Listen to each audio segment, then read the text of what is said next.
बताइए, किसके कहने पे किया आपने ये सब? बताते हैं आप? मोहन साहब के कहने पे, कुंवर वीर साहब के चाचा जी, उन्हीं के कहने पे मैंने अखबार में ये खबर छपी थी, उन्हीं के कहने पे मैंने आपका नाम लिया।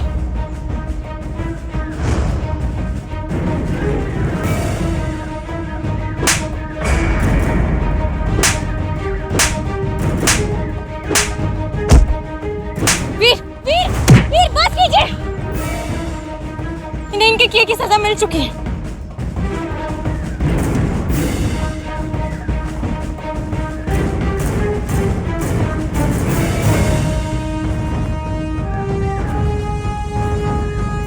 ये लीजिए, जाके अपनी मरहम पट्टी करवाइए और आइंदा ऐसा कोई भी काम मत करना।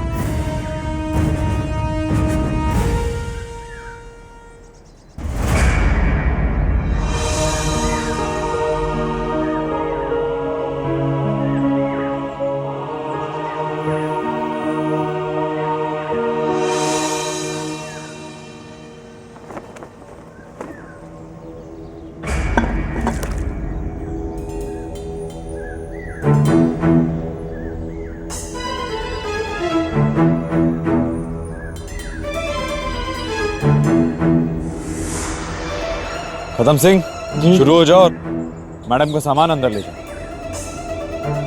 खत्म सिंह, अपने वीर साहब से कह दो कि जब तक ये मुझसे माफी नहीं मांगेंगे मैं नहीं आऊंगी। खत्म सिंह, मैंने कहा मैं नहीं आऊंगी। मेरा सामान नीचे रखो।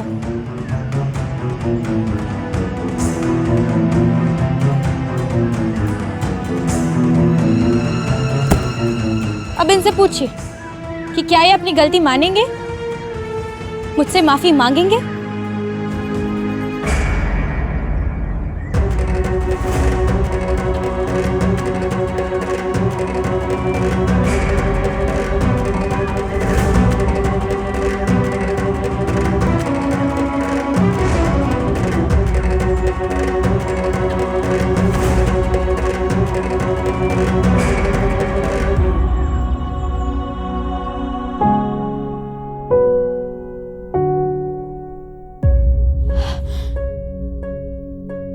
मैं अगर गई तो उससे नजरें नहीं मिला पाऊंगी, और अगर ना गई तो खुद को नहीं समझा पाऊंगी।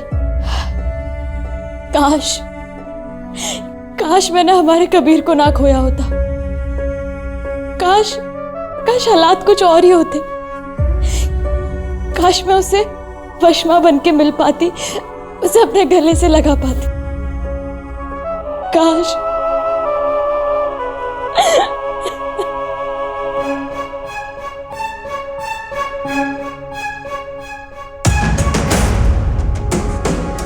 नूर महल बनके इसे मैं उससे मिलने जरूर जाऊंगी। नजरें ना मिला पाई तो क्या हो गया, उसे जी भर के देख तो लूंगी।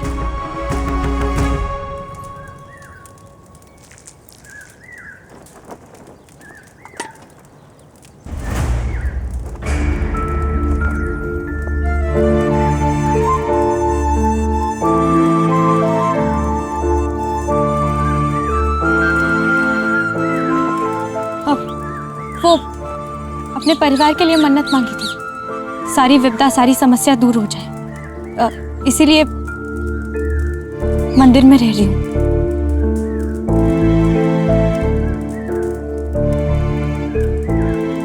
पक्का?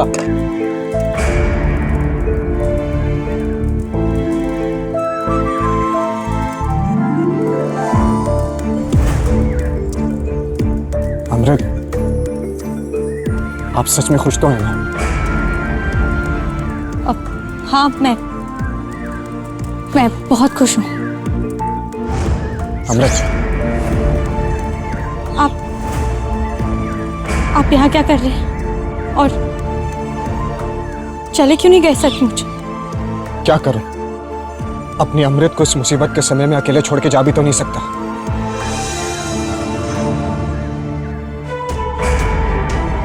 तंदूरी साहब, आपको अंदर बुलाए। जी।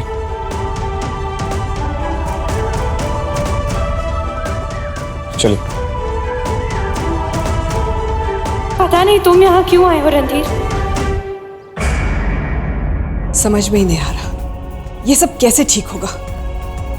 इस बेइज्जती के परिणाम बहुत बुरे होंगे। हमारा सालों का सपना, वीर के पिता को दिया हुआ वादा, कि हम उनकी लेगेसी आगे बढ़ाएंगे, सब कुछ खतरे में।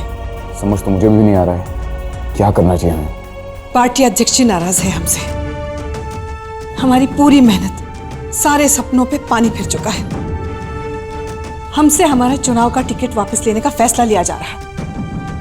अगर मेरा एक सुझाव माने तो सब कुछ ठीक हो सकता है।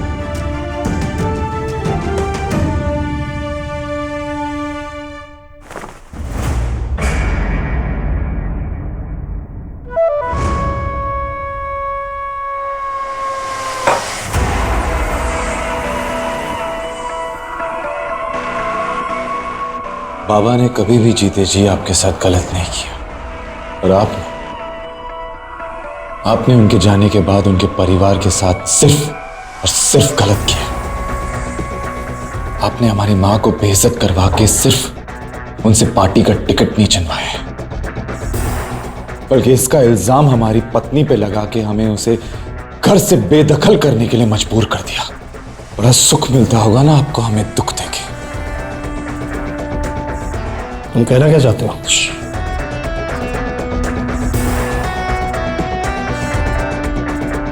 कसम से, यही अगर किसी बाहर वाले ने किया होता तो कसम से गोली से मार देते उसे। पर आप हमारे चाचा हैं, एक मौका देना तो बनता है। तो चलिए, इस बार खून के रिश्ते का लिहाज रख के आपको जाने देते हैं। चलिए, मां से शिकायत भी नहीं करेंगे, पर अगली बार अगर आपकी वजह से हमारी मां की आंख में एक भी आंसू दिखा तो कसम से हमेशा के लिए आपकी आंखें बंद कर देंगे हम।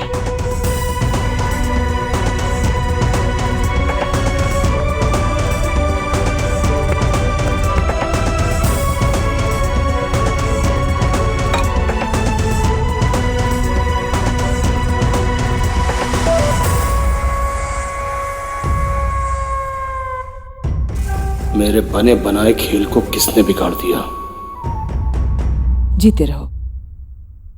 देखिए, मेरे पास एक ऐसा तरीका है जो आपको आपका खोया हुआ टिकट वापस दिलवा सकता है।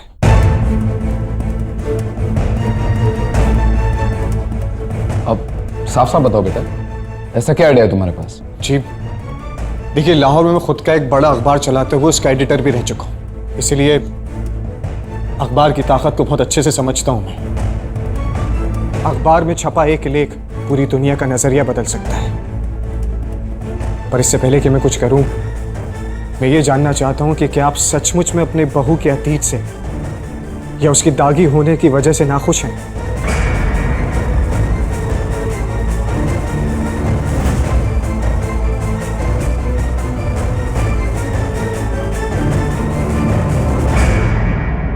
हर कोई जानता है हमारे दिल में रेफ्यूजीज के लिए कितना प्यार, कितनी इज्जत है। आप खुद इस बात का उदाहरण रह चुके हैं। जी। जो इंसान रेफ्यूजीज के बारे में इतना सोच सकता है, वो उनसे नफरत कैसे कर सकता है?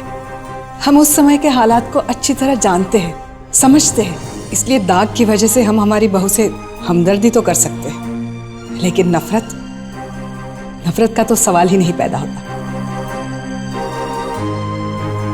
मुझे आपसे बिल्कुल यही उम्मीद थी रानी मां। आपके दिल में उधर से आए लोगों के लिए जो श्रद्धा है, जो मोहब्बत है, हमें इसे अखबार के जरिए ज्यादा से ज्यादा लोगों तक पहुंचाना चाहिए।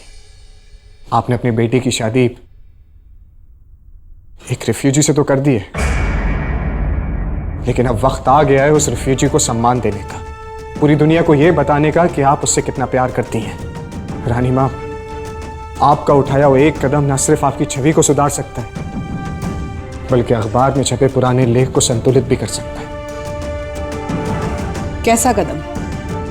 जैसे कि रानी नलिनी देवी का अपनी रिफ्यूजी बहू के नाम का कोई ट्रस्ट होना, या कोई रास्ता या कोई चौराहे का नाम उसके नाम पे रखना। कुछ ऐसा करना जो उसके जरिए आपको इज्जत दिलाए।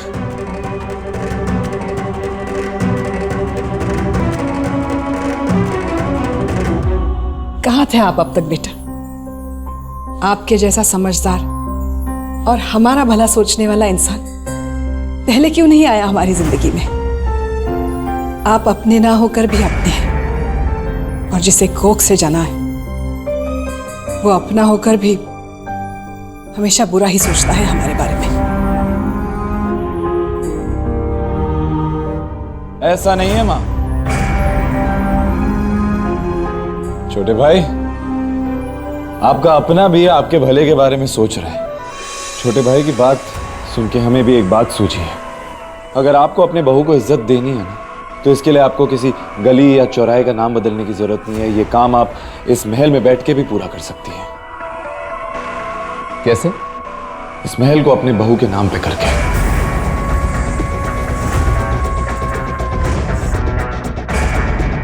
सोचिए, अगर आपने घर के कागजों में हमारे नाम के साथ साथ बहू का नाम जोड़ के हर छोटे बड़े अखबार में इसकी चर्चा छेड़ सकती हैं, पता नहीं क्या कुछ हो सकता है। वैसे ख्याल बुरा नहीं है रानी माँ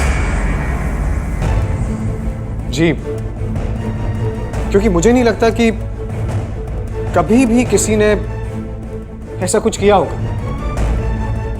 रानी माँ, अगर आप ऐसा करेंगी तो ये एक उदाहरण बन जाएगा।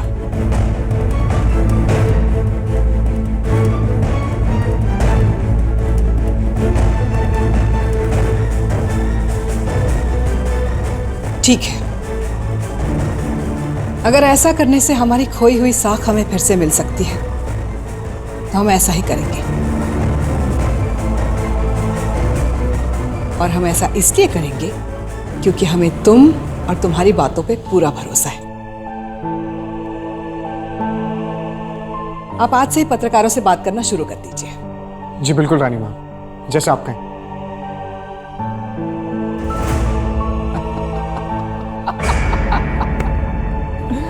वाह छोटे भाई वाह। चलो, कोई तो आया जिसकी बातों पे रानी माँ को भरोसा है। अच्छाई की बातें अब हम आपके जरिए किया करेंगे इनसे। अब रानी माँ, आपने मुझ पे भरोसा किया, आपको कभी निराश नहीं करूंगा। और मैं काम करना आज से शुरू कर देता हूं। जीते रहो।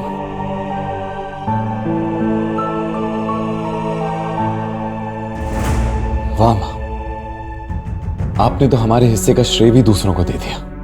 हमें समझ नहीं आ रहा है कि आपका शुक्रिया कैसे अदा करें हम। जिस दिन आप रणधीर की तरह खुद के बारे में सोचने की बजाय हमारे बारे में सोचने की पहल करेंगे, उस दिन आपको आपके हिस्से का श्रेय मिल जाएगा। आपने आज तक तो हमारी परवाह की नहीं। अगर हमारे काम आना चाहते हैं तो वो कागज तैयार करवाइए और अपनी पत्नी से कहिए जल्द से जल्द उन पे साइन करते हैं।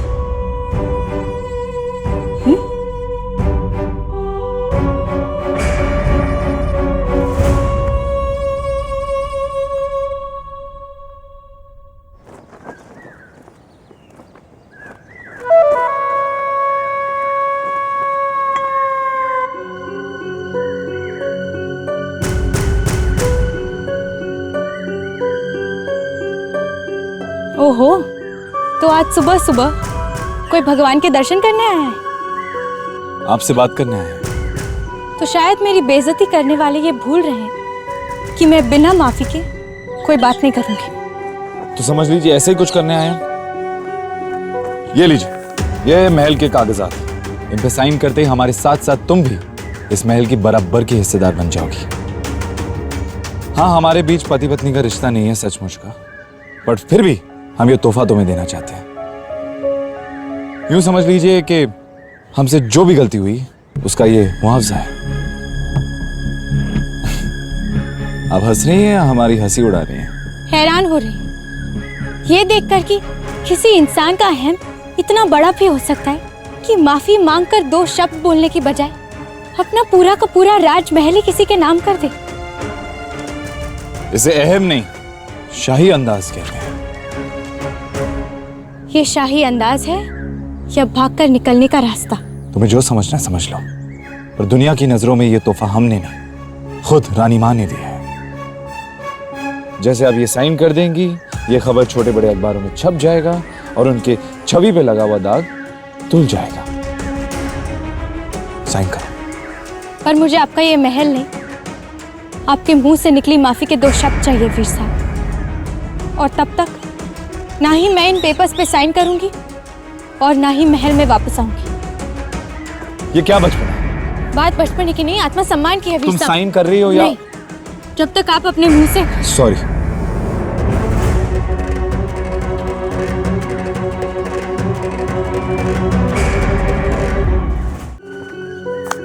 हमसे जो भी गलती हुई है उसके लिए हम शर्मिंदा हैं, हमें माफ कर दीजिए और अब इसे प्लीज साइन कर दीजिए। वाह, इसे कहते हैं शाही माफी। मुझे जो चाहिए था वो मुझे मिल गया। अब ये महल आप अपने पास रखिए, क्योंकि मुझे इसकी जरूरत नहीं।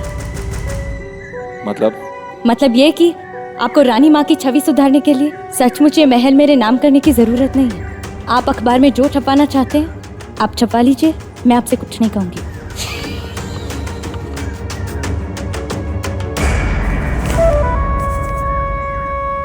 एहसान की आदत नहीं है हमें, और ना ही ना सुनने की। तो लीजिए ये पेन और साइन कीजिए। अरे, आपने तो अभी से सचमुच के पति की तरह डांटना शुरू कर दिया। ये क्या जबरदस्ती है? ठीक है, चलो सॉरी बोल दिया ना हमने। सामान उठाओ और अंदर आओ, चलो।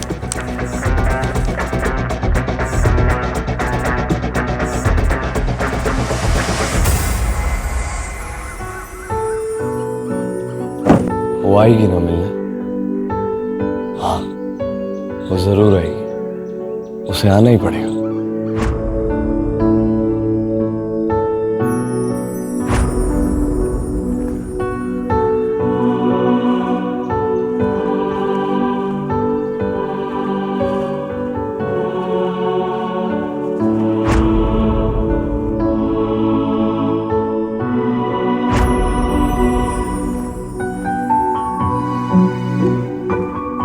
नहीं वशमा, नहीं।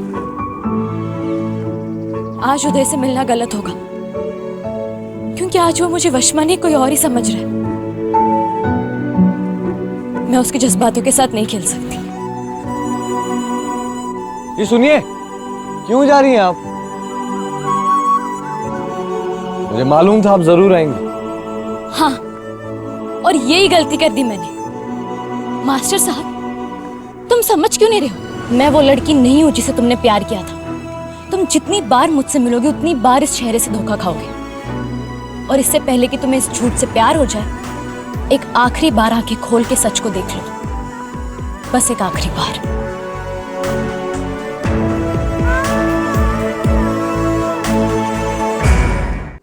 अब आप आ ही गई हैं तो 2 घड़ी बैठ जाइए ना। आइए।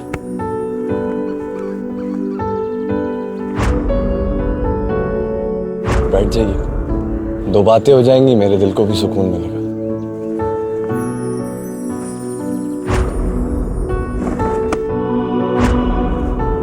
जी, उसके साथ भी पहली बार ऐसे ही बाहर आया था, बिना किसी को बताए, बिना किसी से कुछ कहे, चुपचाप घर वालों से छुपकर कॉफी हाउस में। दोनों एक दूसरे के रूबरू बैठे थे, आमने सामने, और दोनों को ही नहीं समझ में आ रहा था कि बातों का सिलसिला कैसे शुरू किया जाए, कौन सी बात छेड़ी जाए। दोनों बड़ी एक प्यारी सी उलझन में फंसे हुए थे जी। उस मुलाकात ने जो नई जिंदगी दी थी ना मुझे, मैं आज उसे खत्म करने जा रहा हूँ। उसकी बाहों में मैं जी तो नहीं पाया, लेकिन उसके जैसी दिखने वाली लड़की के सामने मैं मर तो सकता हूँ।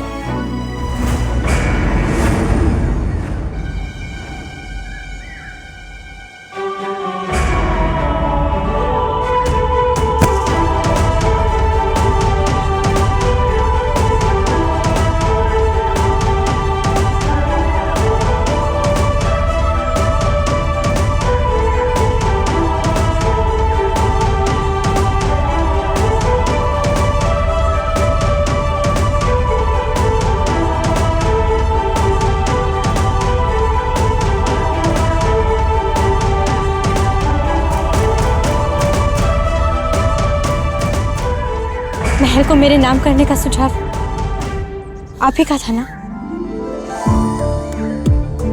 महल तो बस एक अखबार में छपने वाली खबर है। मुझे आपका नाम सिर्फ कागज के पन्नों में लिखा हुआ देखना नहीं चाहता, बल्कि इस महल में रहने वाले हर एक शख्स के दिल में छपा हुआ देखना चाहता हूं। मैं चाहता हूं कि यहां रहकर आपको इज्जत मिले और प्यार भी।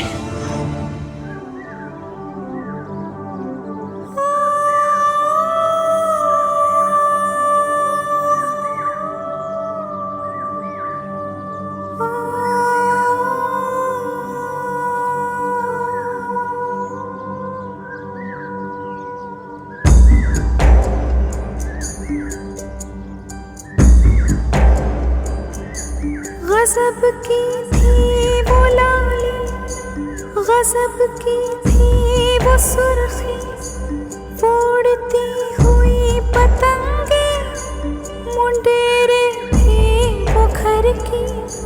न जाने क्या हो रहा है, मेरा मन रो रहा है, निशान चेहरे के है तो दर्पण हो रहा है, क्यों दर्पण हो रहा है। हो सके तो मुझे माफ कर देना रणधीर। काश मैं तुम्हें बता सकती कि मेरे दिल पे सिर्फ एक ही नाम लिखा है, तुम्हारा नाम। तुमसे दूर होना मेरी मजबूरी है रणधीर, पर मैं तुम्हें कभी भुला नहीं पाऊंगी, कभी नहीं।